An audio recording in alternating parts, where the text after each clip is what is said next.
Welcome to Telugu Maithri channel. Just for fun time. Funny jokes. భార్యాభర్తల మధ్య సంభాషణ. భార్య: ఏవండి, ఎందుకు రోజు తాగి తాగి డబ్బులన్నీ తగలేస్తున్నారు? భర్త: నువ్వు మాత్రం రోజు ఆ బ్యూటీ పార్లర్కు వెళ్ళి తగలయ్యట్లేదా?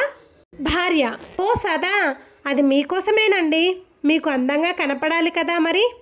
భర్త: ఓసి పిచ్చిదానా, నేను తాగేది కూడా నీకోసమేనే, నువ్వు నాకు అందంగా కనిపిస్తావేమోనని. శరత్: రాత్రి తాగి లేటుగా ఇంటికి వెళ్ళినందుకు మా ఆవిడ తలుపు తీయలేదు, దాంతో రోడ్డు మీదే పడుకున్నాను రా. సుబ్బు: మరి తెల్లారిన తర్వాతన్నా తీసిందా? శరత్: లేదురా, తాగింది దిగింది, అప్పుడే గుర్తుకు వచ్చింది నాకింకా పెళ్ళి కాలేదని, తాళాలు నా జోబిలోనే ఉన్నాయని. ఇలాంటి మరిన్ని ఫన్నీ వీడియోస్ కోసం please like, share and subscribe. Thank you for watching.